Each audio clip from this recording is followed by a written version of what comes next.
guys, we're back with more of The Terrible Two Get Worse by Jory, John, and Mac Barnett, illustrated by Kevin Cornell. We were on Chapter 6. Chapter 6. No, Niles said. It was the same answer he had given in the hallway and then after school in the prank lab. Now he was giving it again while he and Miles walked along Jefferson Street in downtown Yanni Valley. They passed a brick bank, a feed shop, a seed shop, and an ice cream parlor. No, Niles said yet again. Because think about it. Niles had been thinking about it.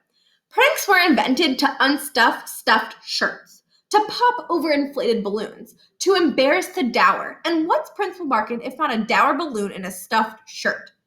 Yeah, Miles said, a purple balloon. Exactly. Look, we witnessed something weird in there today. But what if Robin Hood had accidentally seen the sheriff of Nottingham crying during the Greensleeves? Does that mean the sheriff gets to overtax the poor? Should the merry men disband and go work for the crown? Miles and Niles had paused in front of the ice cream parlor, and they stopped talking for a second so they could inhale the smell of waffle cones.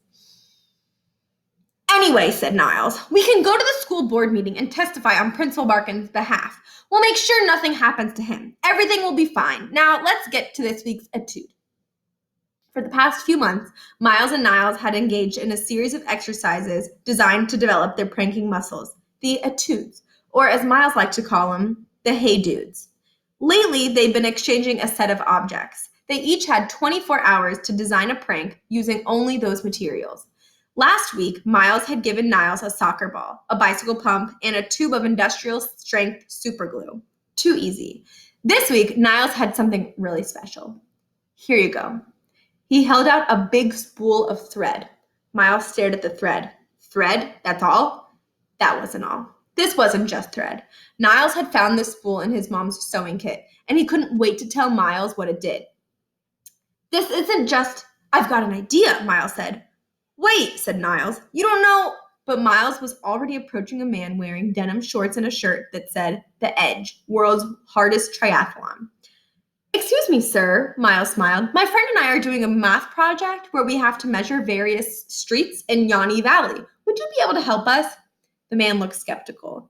He opened his mouth, but Miles kept talking. It will only take a minute. All you have to do is stand here and hold this end of our thread. Miles put on a vulnerable expression. It's really important for our grade. He thrust the thread toward the man. Sure, I guess, the man said. Thank you, Miles said. Holding the spool in his hand, he backed away. We won't be long, sir. Just stay there and don't move. We need an exact measurement. He and Niles disappeared around the corner and took off down the street, the spool unwinding in Miles's hand. They slipped behind a coffee shop, turned down an alley, and nearly made it to a fire escape before the thread ran out. We need something to tie it to, said Miles, holding the thread taut. The fire escape! Wait, said Niles. Wait, I have a plan. A man in a gray suit came around the corner talking on his phone. Ha ha, Niles said. He actually said, ha ha. Niles waved and put on a cornball grin as the man approached. Sorry to interrupt your call, sir. The man looked irritated. Hold on, he said into his phone, which he kept near his ear. My friend and I are doing a math project where we have to measure various streets in Yanni Valley. Would you be able to hold on to the end of this thread for a moment? You'll be able to continue your phone conversation and help two students with their math grid at the same time. The man seemed perplexed, but Niles was already handing over the thread. Please just hold it tight and stand right there, he said. We won't be a moment. As Miles and Niles walked out of the alley, Niles called out a series of numbers. 50.3, he said, and Miles nodded seriously. 60.85. They made it to the corner. Thank you, sir, Niles shouted. We'll be right back. As soon as they were out of sight, they sprinted back to Niles' house. Incredible, said Niles in the safety of the prank lab. Amazing, said Miles. Their faces were flushed with the joy of a prank well done, their bellies full of tangerines. The terrible two liked to celebrate with feasts. But Miles, said Niles, I didn't even get to tell you what the thread does. Miles shrugged. It's thread, right? Niles smiled. Nope. Hold on. Niles left the prank lab and returned with another spool. Read the label, he said. My mom uses it for quilts and stuff, explained Niles. It dissolves in water. Seriously? Yup. That cool. Niles frowned. I just wonder if the prank needed to include dissolving. No way, Miles said. That was a great prank. Niles paced. It was. Miles sighed. This was his least favorite part of the etudes. I hope I'm pronouncing that word right. The part where Niles endlessly pondered how the prank could have gone better. Niles picked up the chalk and aimlessly drew on the wall. I kind of feel like it's a Chekhov's gun thing, you know? I don't know. Chekhov was this Russian, and he had a gun. Miles sat up straight. Was he a spy? No, he was a writer, and he thought that if you introduced a gun into a story, it has to go off before the end. He meant stories should contain nothing extraneous, nothing irrelevant. It feels like the same thing is true of pranking, right? If the thread can dissolve, it should dissolve, or else the dissolving is extraneous. I was just trying to keep it simple, man. Niles snapped the chalk in half. Occam's razor! Miles rolled his eyes. Another Russian guy? No, he's English, and he thought the simplest solution was the best. A more complicated solution might work, but if you have a choice, a simpler one is preferable. So what's more powerful, Chekhov's gun or Occam's razor? Probably the gun, said Miles. It's a gun. Niles ignored him. Maybe Chekhov's gun is better for stories and Occam's razor is better for pranks. Niles nodded.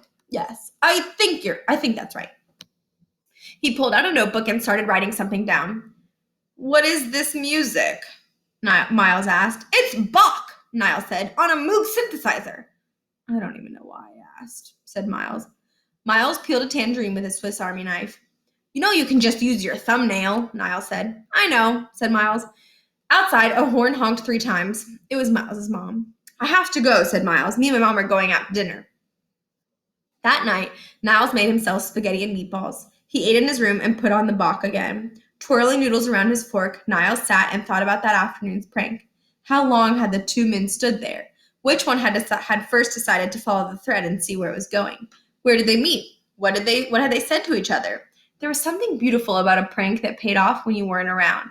Sure, it was fun to see the chaos you created, but a prank like this afternoon's afforded the prankster a peculiar kind of pleasure. You could sit and picture the strange happenings you'd brought about in the world. There were so many ways it could have played out, and Niles sat in his big chair and imagined as many as he could. All those possibilities, and all of them strange and delightful. The mental exercise focused and unquiet mind. And that day, Niles' mind was unquiet. Thinking about the thread kept Niles from thinking about other things he'd rather not think about. Ooh, I want my toes off.